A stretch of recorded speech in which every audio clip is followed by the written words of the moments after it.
Hi hello welcome to my channel. కేంద్ర ప్రభుత్వం ఇప్పుడు సిఏఏని అమలు చేయబోతుంది.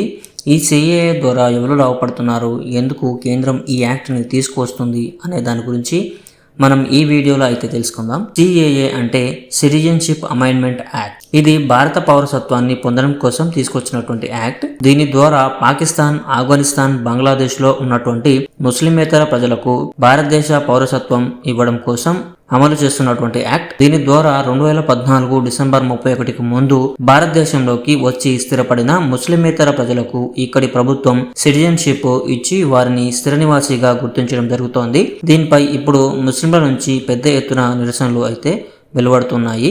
అంతేకాకుండా దీనివల్ల ఏంటి లాభం అని కూడా అడుగుతున్నారు. దీని ఉపయోగం ఏంటి అంటే, ఎవరైతే పాకిస్తాన్, బంగ్లాదేశ్, ఆఫ్ఘనిస్తాన్లో మతపరమైన హింసలకు గురై అక్కడి నుండి వలస వచ్చి ఇక్కడ ఉంటున్నారో వారికి పాస్పోర్ట్ మరియు ఇతర వివరాలకు కేర్ ఆఫ్ అడ్రస్గా ఇండియా అనేది ఉండబోతుంది. కాబట్టి ఈ సిఏఏ ద్వారా వీళ్ళకు పౌరసత్వాన్ని ఇస్తూ ఉన్నారు.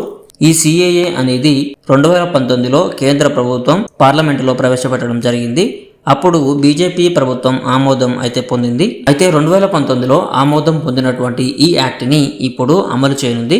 2019లో అమలు పొందినప్పుడు అస్సాంలో ఎన్ఆర్సీ మరియు సిఏఏకి సంబంధం లేకున్నా అక్కడ నిరసనలు పెద్ద ఎత్తున వెల్లువెత్తడం జరిగింది. దాని ద్వారా అప్పుడు ఈ యాక్ట్ అనేది అమలు చేయకుండా కేంద్రం ఆగిపోయింది. ఇప్పుడు ఈ యాక్ట్ ని అమలు చేయడానికి కేంద్ర ప్రభుత్వం అన్ని సిద్ధం చేసినట్టు కేంద్ర హోంమంత్రి అమిత్ షా అయితే తెలిపారు.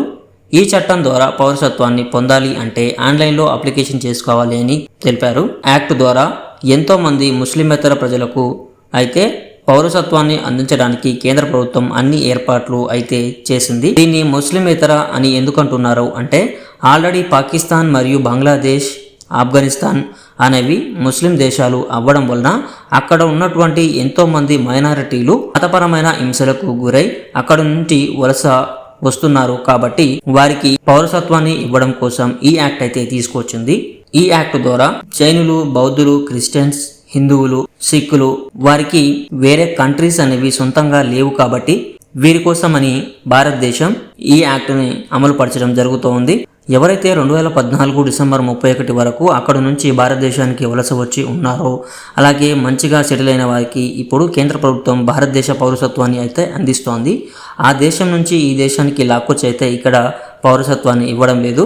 దీనిపై కేంద్ర హోమ్ మినిస్టర్ అమిత్ షా మాట్లాడుతూ, ముస్లిం దేశాల్లో మతపరమైన హింసకు గురవుతున్నటువంటి ఎంతో మంది మైనారిటీ ప్రజలకు భారత ప్రభుత్వం సిటిజన్షిప్ ఇచ్చి ఆహ్వానిస్తోంది అని అయితే ఆయనే చెప్పడం జరిగింది. యాక్ట్ ద్వారా ముస్లింలను, హిందువులను వేరు చేస్తున్నారు అంటూ భారీ ఎత్తున నిరసనలు అయితే తెలుపుతూ ఉన్నారు. ముస్లిం కంట్రీస్ నుంచి వస్తున్నటువంటి ఎంతో మంది మైనారిటీలకు మాత్రమే ఇక్కడ పౌరసత్వాన్ని అయితే అందిస్తోంది కేంద్ర ప్రభుత్వం. దీని ద్వారా ఎంతో మంది ముస్లిం సోదరులు అయితే నిరసనలు తెలుపుతూ ఉన్నారు. ఈ చట్టం అనేది ముస్లింలని వేరుపరచడానికి చేస్తున్నటువంటి ఆలోచన అని అయితే అంటూ ఉన్నారు.